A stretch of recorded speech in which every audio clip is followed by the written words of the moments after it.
Anaknya kuat di perut aku. Dari awal mengajak berhubungan itu, aku selalu wanti-wanti untuk pakai pengaman gitu. Karena aku bilang aku takut hamil. Setiap ketemu cuma kayak ngajakin kayak gitu kan. Terus ya pasti ada melakukan itu.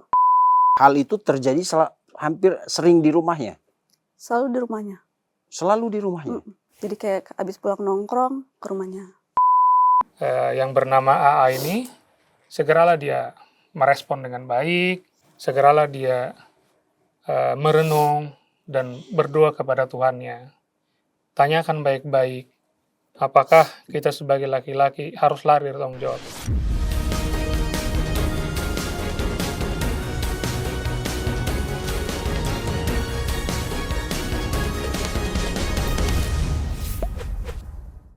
Oke, selamat malam pemirsa cumi-cumi.com dimanapun berada. Balik lagi kita ke special interview. Dan hari ini saya udah hampir 3 minggu terakhir ya ngurusin konten yang hampir senada tentang curhat seorang wanita yang merasa diperlakukan tidak adil. Sebelumnya ada Rena Diana, kemarin ada dokter gigi. Sekarang ada Mbak Icel ya. Nama lengkapnya siapa, Mbak? Friselda Aprilia. Friselda Aprilia, tinggal di Bogor ya, Mbak? Di Bogor. Oke, selama kurang lebih 2 minggu terakhir ini Mbak Icel banyak diberitakan di sejumlah media kalau pemirsa cumi-cumi di cumi-cumi juga sudah sempat mengangkat ceritanya yang cukup memprihatinkan sih sebenarnya. Saya sebenarnya dengar cerita ini dari bulan Agustus ya, Bang, ya?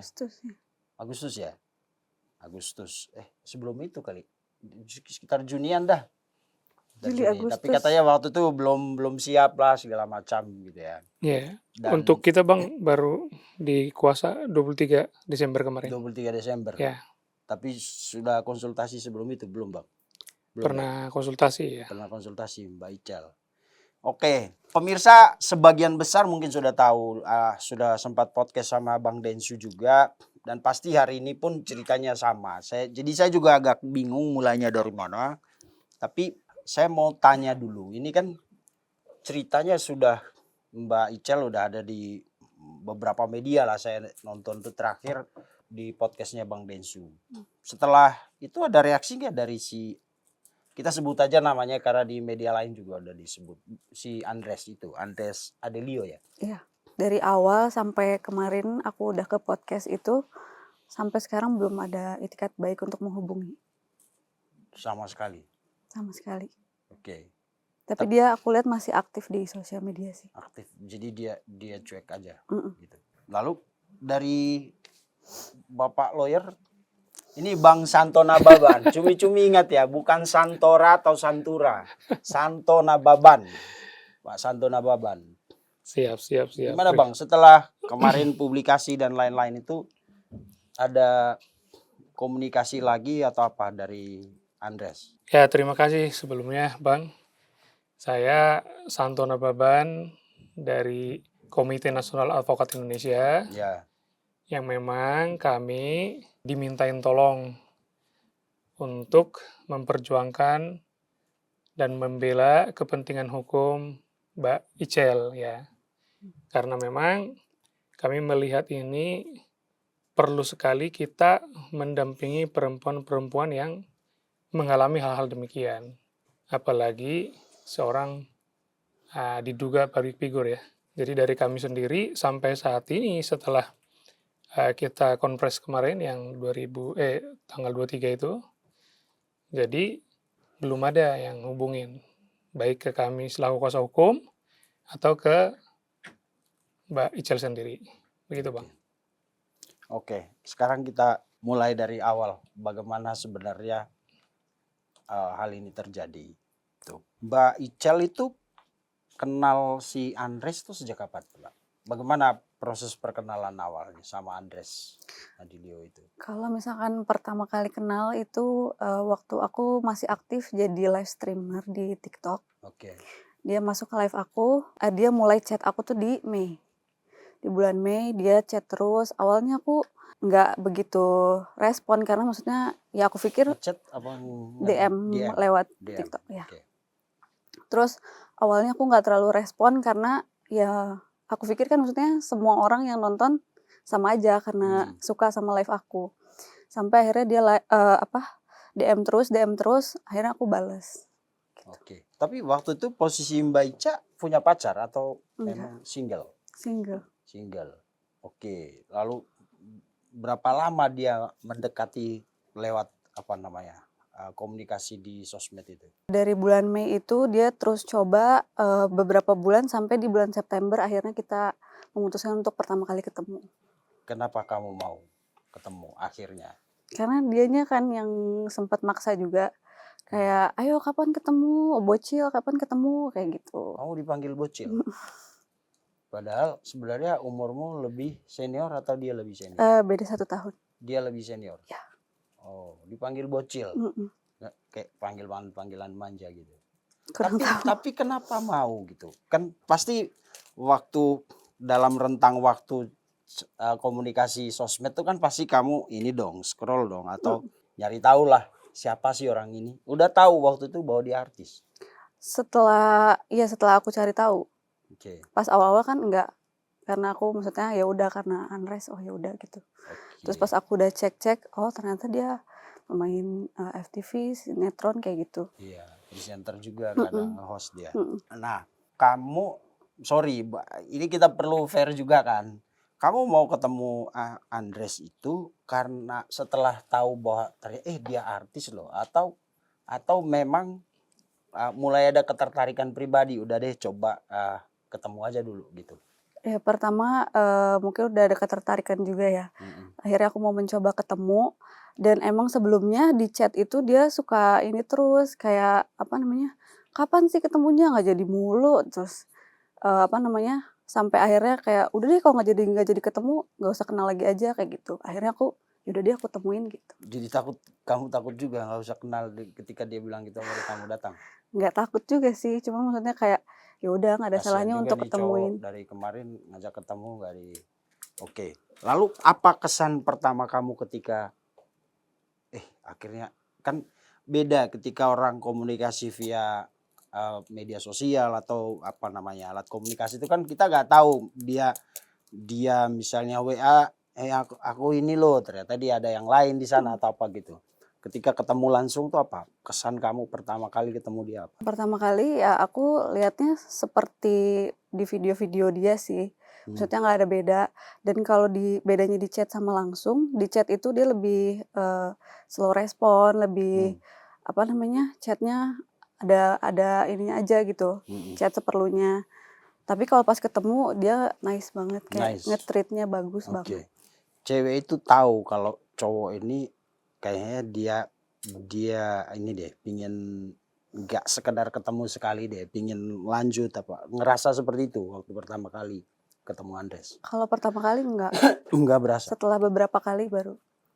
Emang berapa kali ketemu setelah itu? Sering? Setelah itu baru pertemuan kedua di Oktober. Oh, jadi dari bulan berapa pertama ketemu? September. September, Oktober. Nah, ketemunya di lokasi syuting atau di mana gitu? Kan di artis. Di suatu tempat aja. Oke. Di suatu tempat privat gitu? Enggak private juga. Enggak. Oke, publik. Restoran, kafe? Ya, kafe. Kafe. Oke. Nah, setelah itu kemudian semakin intens kan? Saya katanya nggak nembak gitu. Tapi gimana bisa sampai sedekat itu hubungannya? Karena dengan intensnya berkomunikasi via chat, via telepon, dan selalu ketemu, itu sih yang bikin kita jadinya merasa saling ada hubungan satu sama lain. Oke, lalu terlibat dalam hubungan dengan perasaan lah ya, bukan lagi kayak cuma ketemu doang gitu. Waktu udah sampai jenjang tingkat itu, kamu ngerasa gak kalau wah cowok ini kayak mau sama aku gitu? Iya. Atau tertarik secara personal untuk melanjutkan hubungan? Sebenarnya dari awal udah melihat itu sih, makanya aku mau juga sama dia kan. Oke. Aku udah melihat, oh sama-sama ada ketertarikan, jadi berjalan aja hubungannya. Oke. Lalu seterusnya gimana ceritanya?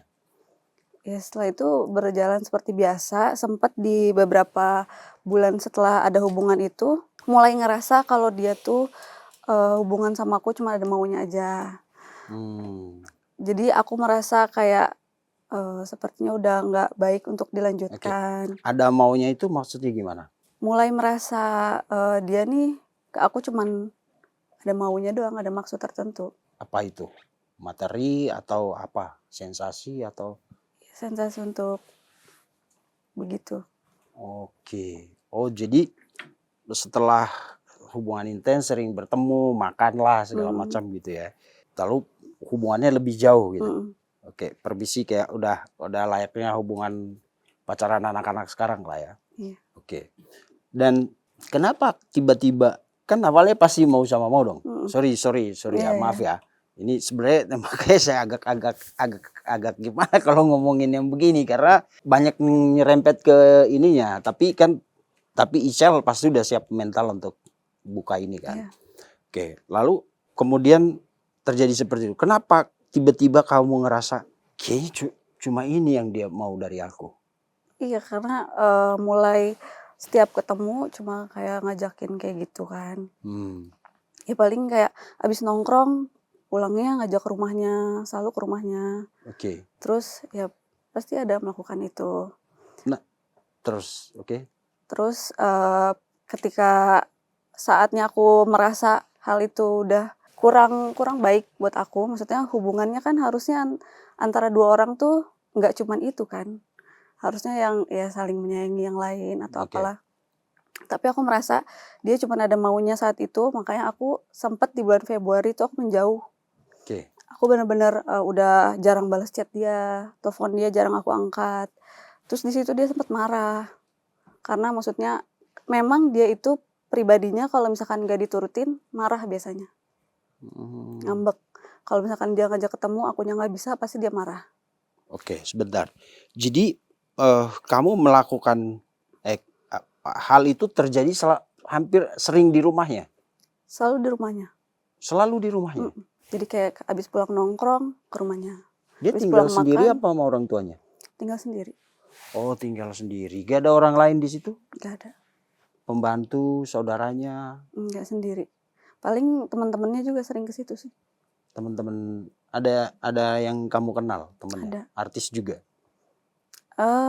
Ada yang artis, ada yang teman nongkrong biasa gitu. Hmm. Mereka semua tahu kalau hubungan kalian itu sudah sangat Mereka kenal aku sih, kenal. mhm. Setiap Oke, nongkrong suka ketemu, suka dikenalin. oke. Oh, saya tadi pikirnya dia tinggal sama orang tuanya, Enggak. tinggal sendiri ya. Nah, kemudian di Februari itu kamu memutuskan untuk udahlah saya kayaknya orang ini maunya cuman itunya doang gitu Mhm, ya. mhm, Kamu ngerasa kayak secara fisik saya dimanfaatin gitu mhm, ya. mhm. Oke. Lalu kamu mau berhenti. Iya, Kenapa nggak benar-benar berhenti kan setelah itu jalan lagi kan? mhm. Ada apa? Karena waktu, pas Februari itu aku sempat menjauh, pas aku lagi kerja, tiba-tiba dia kirimin aku satu video, yang satu kali lihat di WhatsApp. Jadi kalau aku udah lihat dia nggak bisa kebuka lagi. Dan videonya itu video, konten pribadi Mm-mm. yang direkam tanpa seizin aku atau sepengetahuan aku. Isinya kamu sama Andres atau kamu sendiri?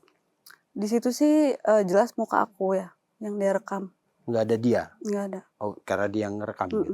Makanya dari situ aku sempet, ke-trigger, maksudnya takut, sebenarnya dia nggak ada ngomong itu sebuah ancaman, Mm-mm. tapi aku merasa itu ancaman karena dengan adanya video itu, aku takut video itu disebar supaya dia, bikin aku nggak pergi dari dia gitu. Itu video surmu.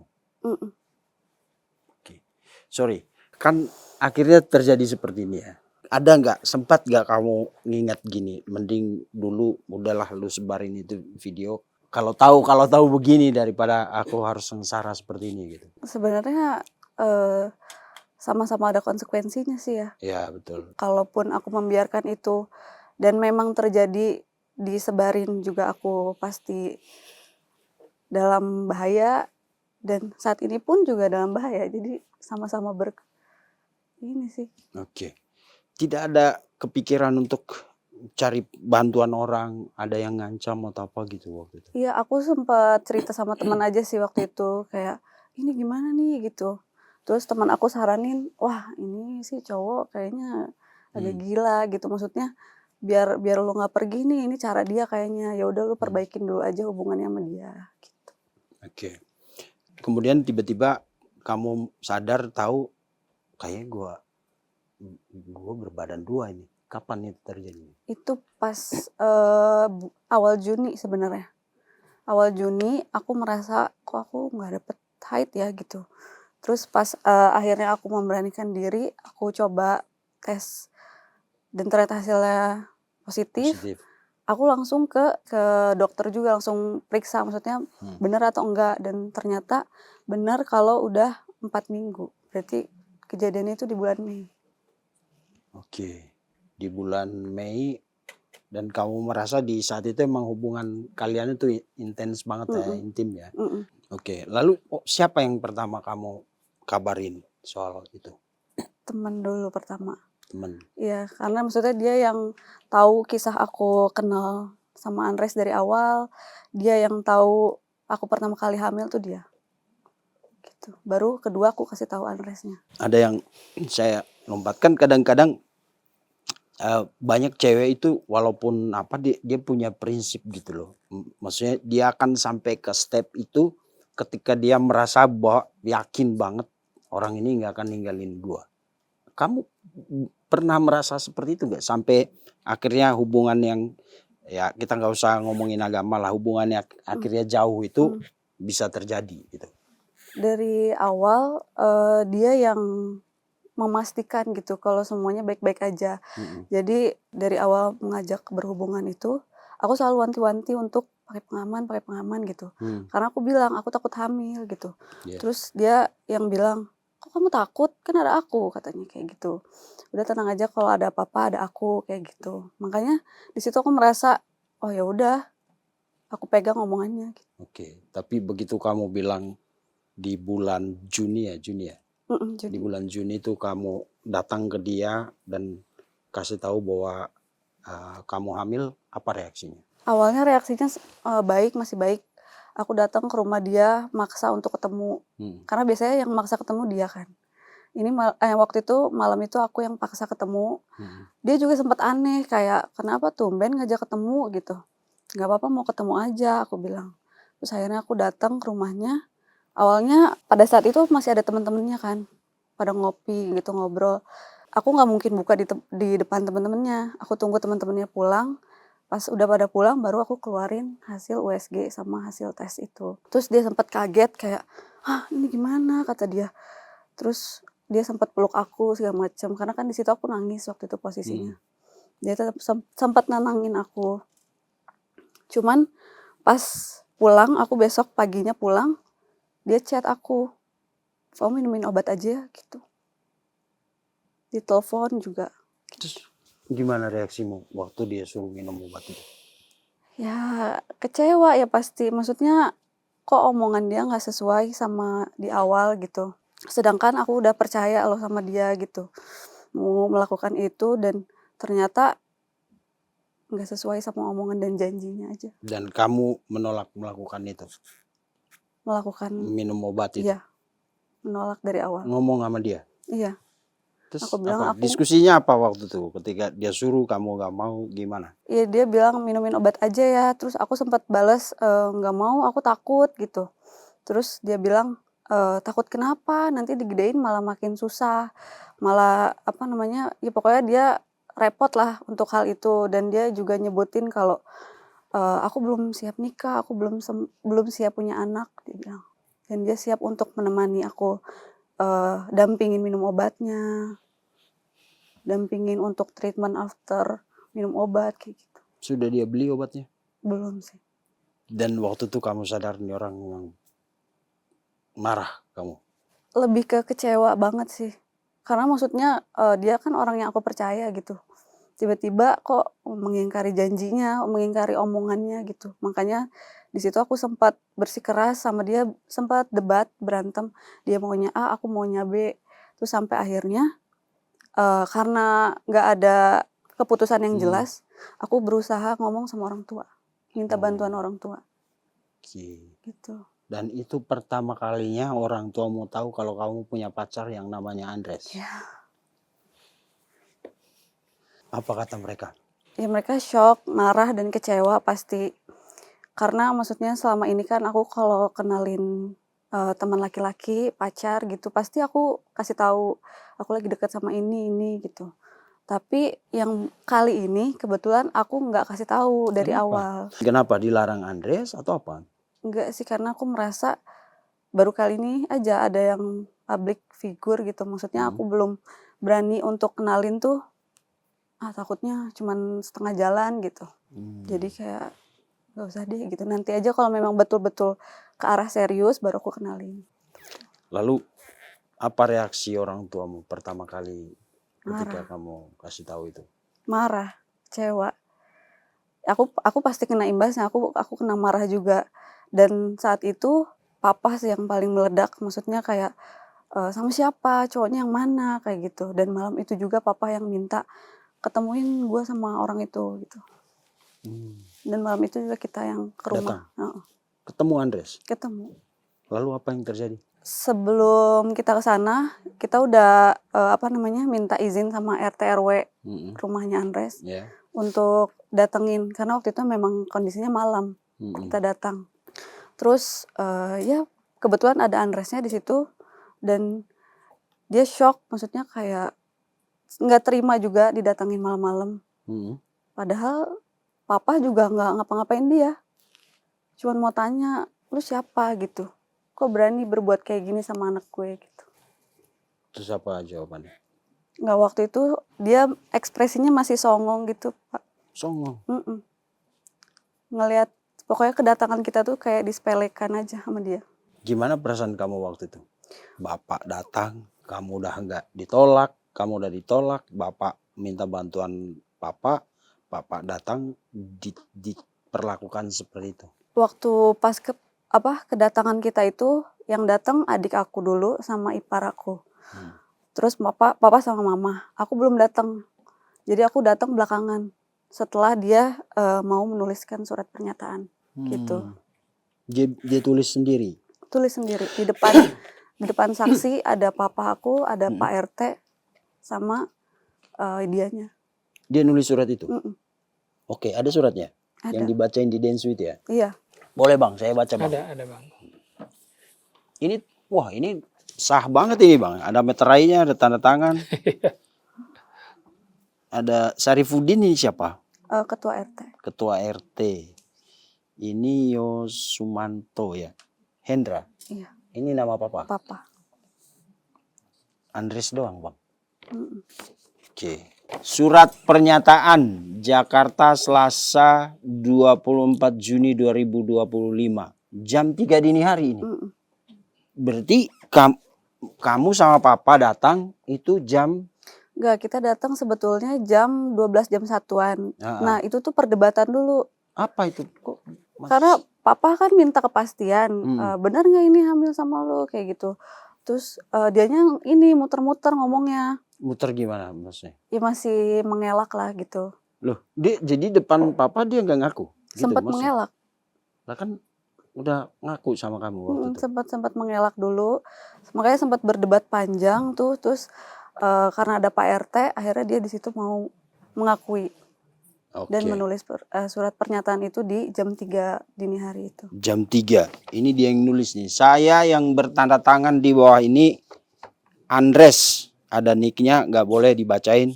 Alamat juga dirahasiakan, nggak boleh. Menyatakan bahwa saya akan bertanggung jawab atas kehamilan saudari Friselda untuk menikahi dan bertanggung jawab kepada calon istri dan anak saya. Adapun batas waktu yang ditentukan paling lama 21 hari dari 24 Juni 2025. Jakarta. Saksi saksi orang tua Friselda. Ini papa ya. Saksi 1 ketua RT. Lalu tanda tangan Andres. Ini suratnya. Nanti di-shoot aja, bro. Itu dia buat surat ini setelah situasi reda atau sebenarnya karena dia tidak nyaman aja, udahlah gue bikin aja. Menurut kamu? Setelah situasinya udah membaik. Udah ngobrolnya baik-baik. Berarti surat ini dibuat bukan lagi dengan paksaan dong. Dengan kemauan dia karena sudah ngomong baik-baik kan, bukan dalam tensi tinggi, maksudnya udahlah daripada berisik nah sini saya bikin aja suratnya. Bukan kesannya nggak seperti itu ya. Berarti surat ini dibuat dengan kesadaran penuhnya Andres waktu itu karena setelah debat panjang kemudian ada titik temu lalu dibuat surat ini. Oke, saya ke Bang Santo dulu. Bang, kalau ini kan 21 hari dari 24 Juni. Ya. Jauh lah ini ya. Ini artinya apa? Ini kan bagian dari rangkaian yang sudah terjadi ya. Ini puncaknya lah ibaratnya ya. Puncaknya. Jadi ini sebuah janji yang harusnya ditepati sih. Kalau sebagai laki-laki ya, yang sudah membuat janji seperti ini harusnya ditepati. Jadi dari kami sendiri kita sudah melakukan gelar lah untuk menentukan langkah hukum baik secara pidananya nanti, baik secara perdatanya juga. Tapi itu adalah bagian di mana dia memberikan janji yang di atas materai. Di luar dari janji-janjinya yang membujuk dirimu ya. Ya, membujuk juga menurut dari Mbak Icel, menyampaikan juga akan bertanggung jawab gitu ya. Nah, akan menikahi juga gitu. Jadi dari cerita Mbak Icel itu, klien kita, itu semua puncaknya. Jadi secara hukum apa artinya surat ini, Bang? Itu jaminan kepada klien kami dari yang bersangkutan yang identitasnya A itu, supaya klien kami punya jaminan lah untuk dia pegang. Jadi itu bisa kita jadikan bukti nanti kalau sudah kita lakukan upaya hukum baik pidana maupun perdatanya. Nah, sebentar ya Cel, saya masih ke Abang dulu. Rata-rata kan kalau kasus seperti ini Bang, ujung-ujungnya tes DNA lah dan jadi panjang kan? Ya, siap. Nah, surat ini bisa membuat proses itu jadi singkat nggak kan karena ada pengakuan? Kan bukan hanya itu Bang. Ada histori di jejak digital komunikasi mereka melalui chat WA. Nah, di mana dalam catatan WA itu kan jelas itu nomor yang digunakan itu adalah nomor si A tadi, inisial A itu. Nah, dia mengechat di sana, ayo kita bertemu, saya kangen nih gitu ya, ada bahas seperti itu. Dan ayolah ke sini, daerah Condet ya, rumahnya. Nah, habis itu dia juga bilang di dalam chat setelah klien kami mengatakan dia hamil, dia bilang, saya belum sanggup punya anak. Atau saya belum sanggup jadi ayah, kira-kira begitu ya. Jadi dia menyuruh juga di dalam chat itu untuk menggugurkan. Bahkan dia mengajari jadi cara, banyak nih unsurnya. Ya, caranya menggugurkan, meminum obat, begini-begini. Bahkan nanti saya dampingi gitu ya bahasanya. Nah, jadi itu puncaknya sebenarnya, Bang. Dari historinya itu kan sudah ada. Makanya kita dari tim hukum mengkaji semua pasal yang akan bisa kita terapkan, baik dari segi pidananya maupun perdatanya, Bang. Begitu, Bang. Balik lagi ke tadi kan rata-rata entah untuk strategi mengulur waktu dan lain-lain itu kan orang-orang udah kita tes DNA aja gitu. Nah, Pak, ini bisa jadi kekuatan nggak untuk nggak usah lalu tes DNA segala macam, ini udah ada pengakuan seperti ini? Kalau tes DNA itu benar, Bang. Itu kalau kita masuk ke putusan MK nomor 46 tahun 2010 itu kan, dan sekaligus memastikan identitas anak tersebut gitu ya. Nah, tapi dari segi historinya Bang, mereka itu komunikasinya intens. Kita bisa buktikan kalau sekarang ini kan di kepolisian kita kan sudah canggih Bang. Kalau Iya. kita bilang kita di mana, mereka bisa buktikan kita di mana kan gitu kan. Jadi ini sudah cukup bagi kita menduga atau bahkan meyakini ya bahwa yang dimaksud klien kita itu ya si A tadi, bukan orang lain gitulah. Dan ada juga foto-fotonya sebenarnya Bang. Ya. Ada juga foto-foto mereka berdua. Gitu. Ada foto mereka berdua, ada foto dia pada saat tanda tangan itu. Ada Bang, ya nggak mungkin lah itu orang lain kan kira-kira begitu. Jadi semua kita kumpulkan, kita jadikanlah itu nanti menjadi bukti kita untuk menggugat dia baik secara perdata maupun ngambil pidananya. Begitu Bang. Oke. 24 Juni. Nah, kan Ical udah tahu ya, dia udah langgar berapa bulan ini, udah jauh banget lah dari Jauh banget itu. 21 hari dari 24 Juni itu harusnya Juli akhir tuh udah. Juli akhir lah harusnya udah Sekarang udah Desember ya. direalisasikan ya. Ini sampai Desember. Berarti harapan untuk dia memenuhi janji ini sebenarnya mustahil sudah. Apalagi sampai sekarang dia tidak ada reaksi ada perhatian sama sekali mengunjungi kamu atau nanyain kabar anaknya atau apa gitu. Gak ada. Nggak ada sama sekali. Jadi semenjak berjalannya 21 hari surat ini, dia tuh sempat malah memperkenalkan aku sama lawyernya. Dia sempat ngelempar aku ke lawyernya. Jadi awalnya katanya si lawyer ini tuh akan membantu kita gitu. Untuk? Awalnya aku pikir membantu untuk pernikahan, bertanggung jawab lah. Tapi lama-lama tujuannya bukan itu. Tujuannya apa? Tujuannya ya untuk ini aja, selesai dari permasalahan sekarang. Supaya tidak berlanjut gitu. Kamu nggak perlu nuntut dia sebagai ayah anakmu gitu. Kalau lawyernya sih bilang ya dia nanti bakal mengaku itu anaknya, cuman nggak akan bertanggung jawab untuk menikahi katanya. Gitu. Mengakui dia anaknya, tapi tidak bertanggung jawab untuk menikahi. Tapi tidak mau menikahi. Jadi poin ini dia langgar juga. Ya. Makanya Bang, kalau kita bicara aturan ya, nah 378 itu kan penipuan Bang. Barang siapa yang menguntungkan dirinya sendiri atau orang lain dengan cara tipu daya, rangkaian kebohongan kan gitu kan kira-kira. Nah, dia seseorang itu agar memberikan yang dia miliki. Ini kan dia diberikan janji-janji, dibujuk rayu. Habis itu setelah dia mendapatkan dan ini terjadi kita lihat nih. Ada faktanya ini kan. Nah, itu nggak bertanggung jawab juga. Yaitu disuruh gugurin. Habis itu dibikin pula janji juga. Dalam keadaan sadar loh. Karena kan dari cerita klien kita, kejadian itu bukanlah sebuah paksaan.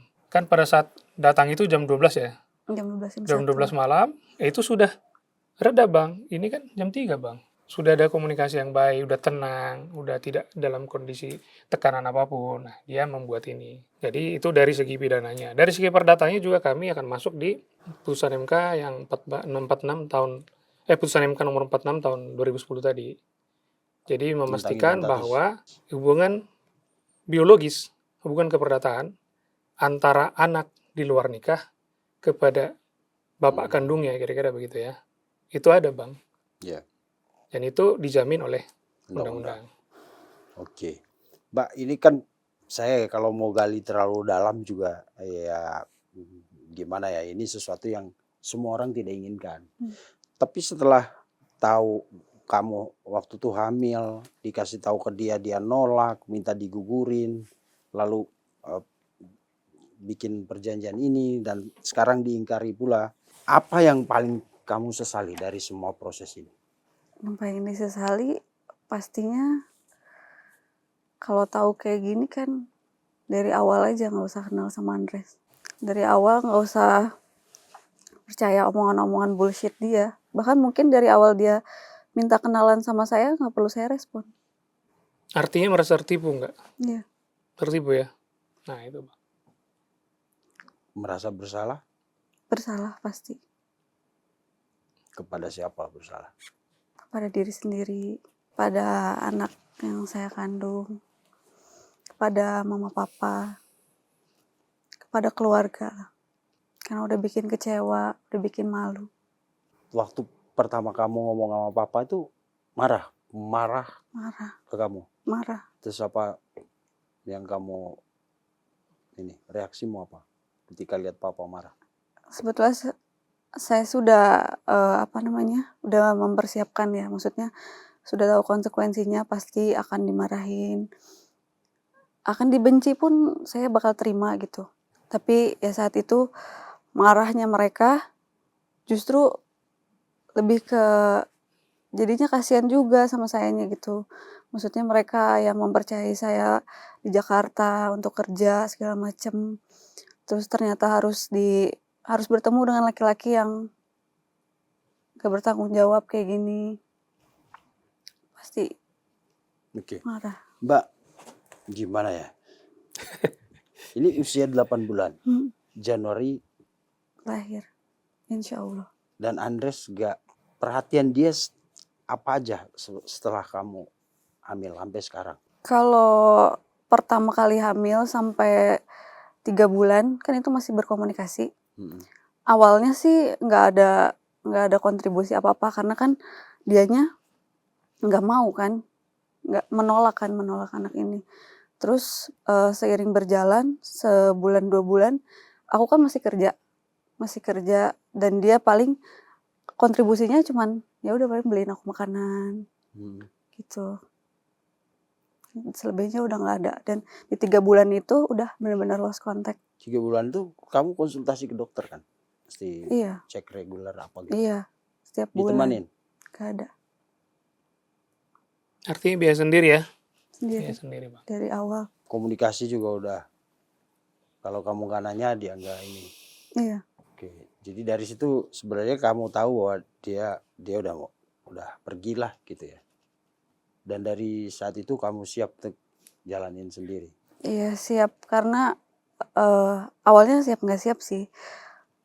Cuman karena ini konsekuensi yang harus aku ambil dan bentuk bertanggung jawab yang harus aku jalanin dari apa yang udah aku lakuin gitu. Kesalahan ini yang bikin aku berani, akhirnya yaudah aku bertanggung jawab sampai akhir. Oke.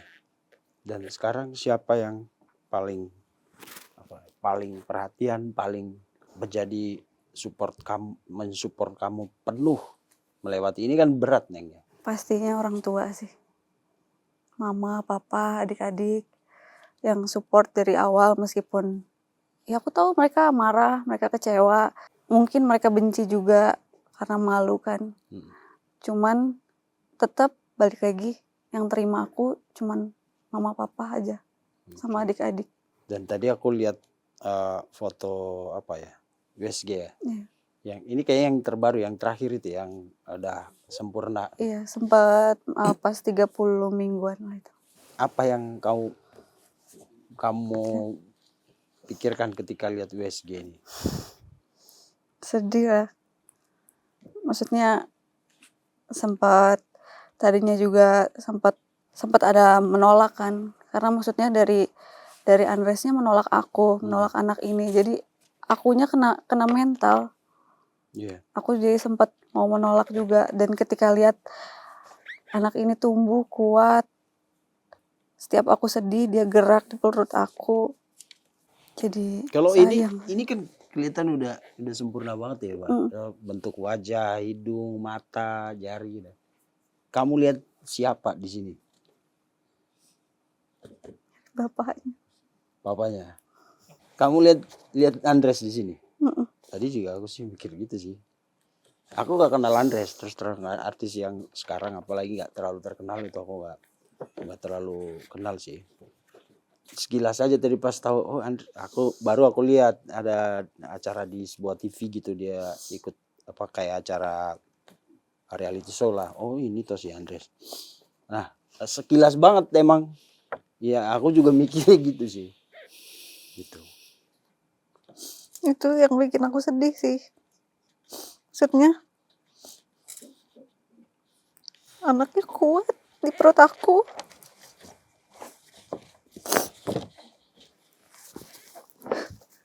Iya tadi aku lihat ya. Ini Makanya aku mau sorry ya, aku tadi karena kalau yang ini kan tadi aku ditunjukin juga, ini kan masih bulan-bulan ya belum kelihatan. Yang ini nih, yang ini banget ini. Ini kan udah sempurna. Dan kamu lihat wajah bapaknya dan itu akan apa namanya? Membayangi kamu seumur hidupmu. Sementara orang yang wajahnya dikopi anak ini, ya kita nggak tahu, mudah-mudahan di waktu yang akan berubah ya. Tapi kan setiap ya mungkin ini juga yang kamu bilang hukuman untuk kesalahanmu ya, bahwa kamu sudah melakukan sesuatu yang mungkin belum, kamu yang bilang salah. Kalau aku sih ya wajar-wajar aja sebenarnya selama bertanggung jawab gitu.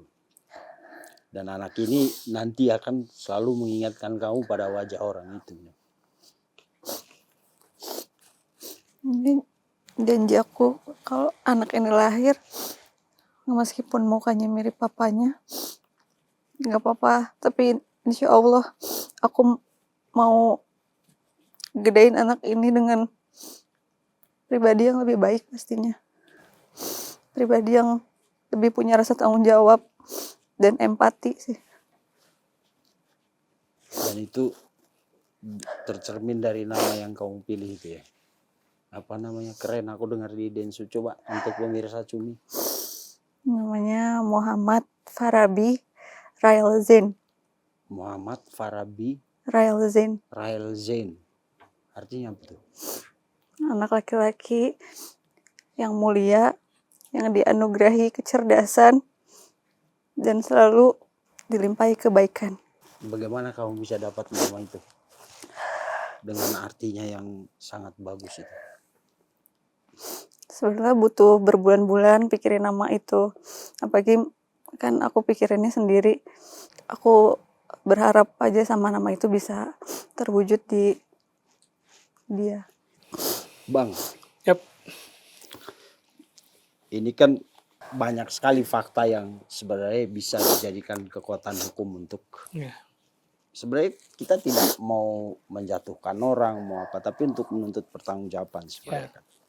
Ya karena pertanggungjawaban moral juga dia enggak, ya kan, pertanggungjawaban moral itu kan dia bertanggung jawab atas apa yang dia lakukan, lalu dia ya setidaknya tunjukkan diri setidaknya sebagai ayah biologis anak ini ya kan. Nah berarti sekarang yang abang tuntut itu kan pertanggungjawaban secara hukum dong ya. Tentunya bang. Apa yang akan langkah yang tadi tidak saya sampaikan dari segi pidananya, kita akan tetap melakukan ya, karena di sini kan ada rangkaian janji-janji, ada bujuk rayu, ada juga pernyataan ya yang menguatkan itu semua, ada juga berupa ancaman ya, video ya, dikirimkan video sekali lihat ya, video sekali lihat bang, ada juga dia menyuruh untuk meminum obat supaya janin ini gugur ya, digugurkan gitu bang. Itu dari segi pidananya kita akan lakukan upaya hukum.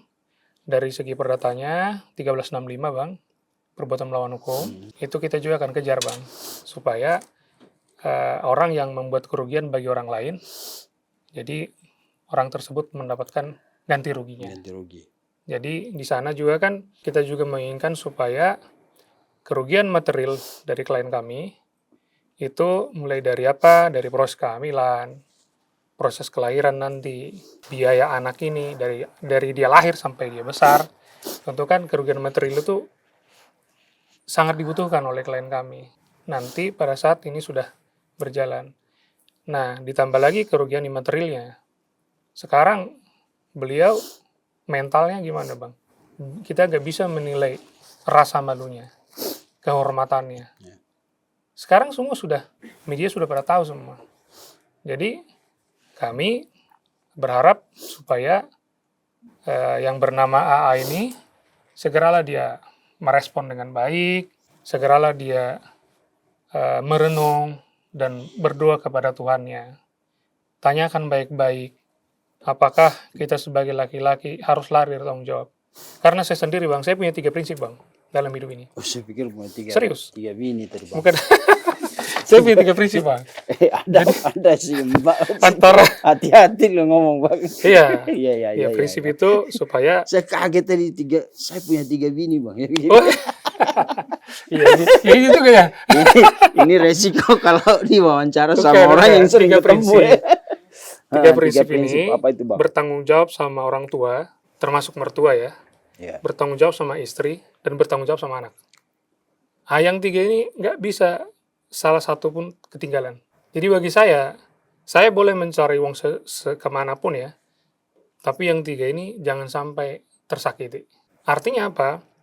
Laki-laki, saya yakin betul dari hati yang paling dalam nih, sejahat-jahatnya laki, sekasar-kasarnya laki-laki, seperbuatan hancurnya laki-laki, dia itu punya cinta Bang, apalagi kepada keturunannya.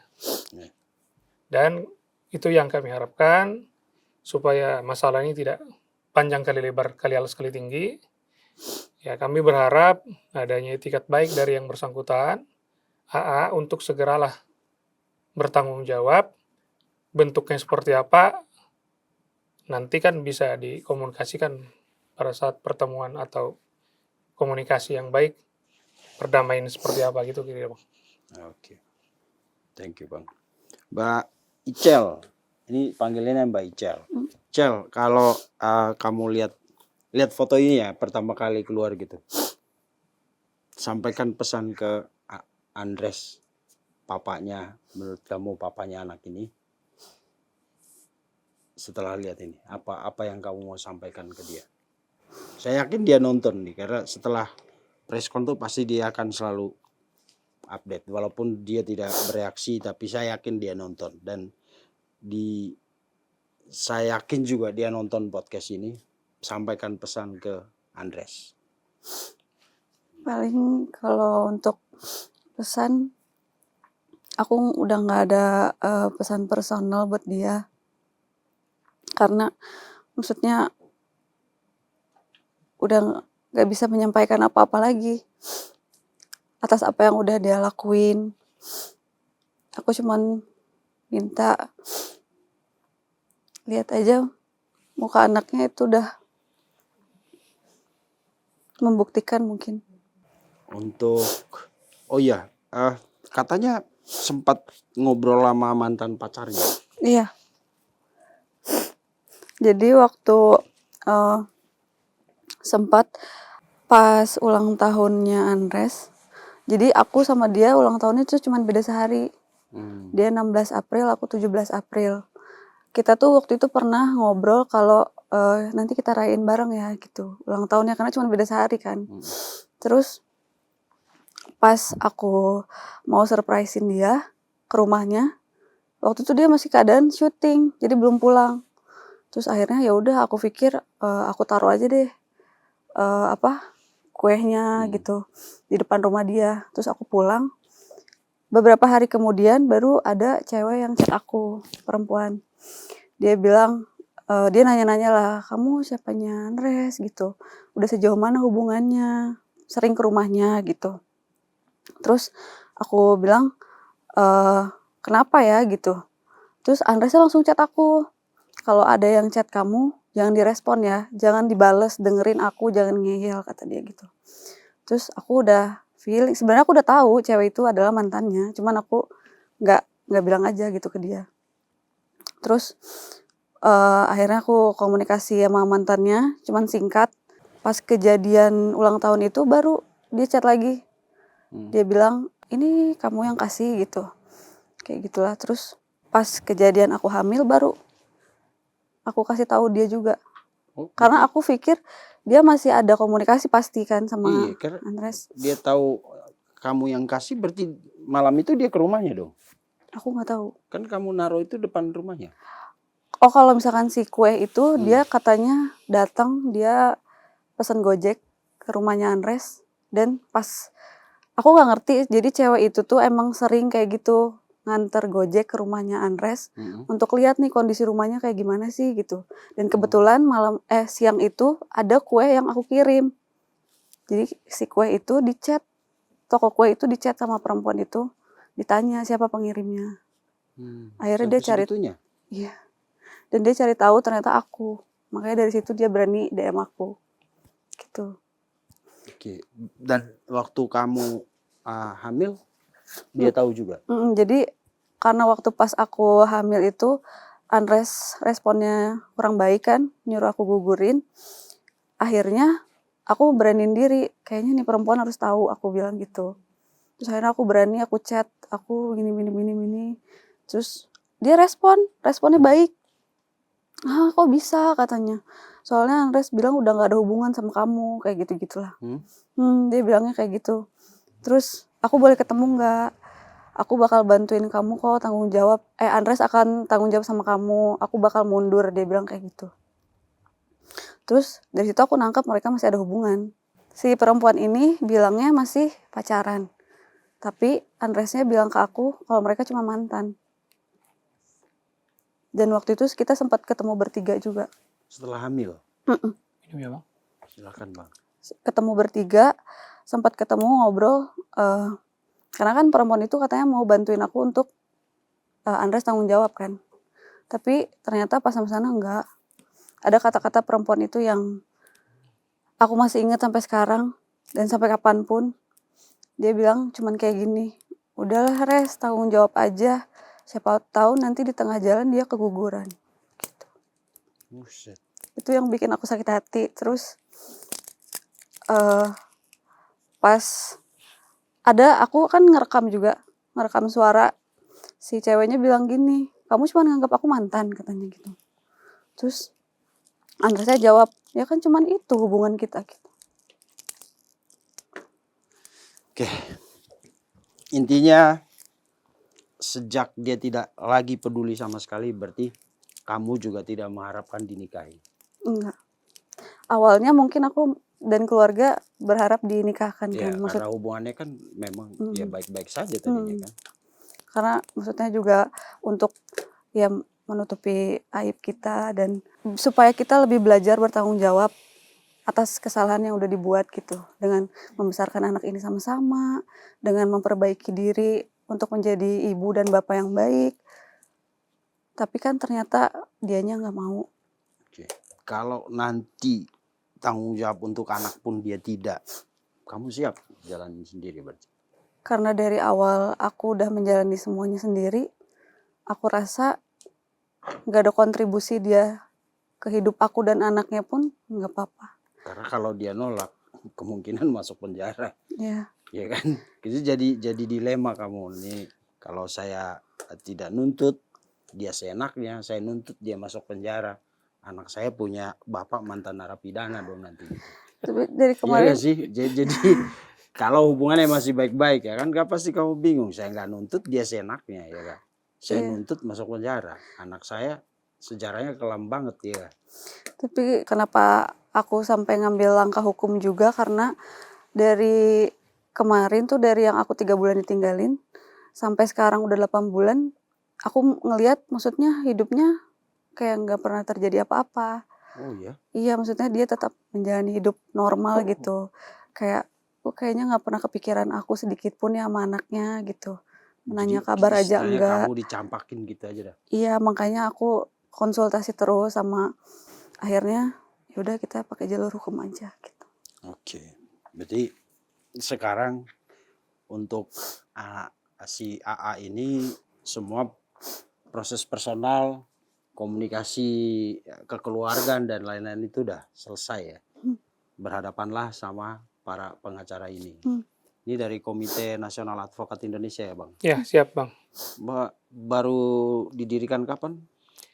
Kita berdiri itu Maret Bang. Maret. Ya. Sudah berapa cabang? Udah ada? Sekarang pengurus sudah cabang. Di 14 provinsi. Gitu. Saya lihat profilnya ngeri-ngeri sedap juga ini.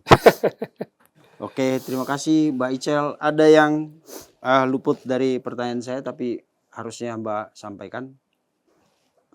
Kayaknya cukup. Cukup ya. Bang Santo? Siap. Apa ya mau saya sampaikan? LP-nya intinya sih dinaikin? Ya dari kami kuasa hukum kepada saudara AA, mudah-mudahan melihat cuplikan ini, segeralah berdoa kepada Tuhannya, meminta petunjuk, apakah ini harus panjang kali lebar kali alas kali tinggi, atau selesai dengan duduk bersama. Itu aja sih, Bang. Oke, siap. Itu jadi closing untuk episode ini. Terima kasih pemirsa, sampai jumpa di episode selanjutnya. Terima kasih sudah menonton. Jangan lupa like, komen, share, dan subscribe video cumi-cumi.com.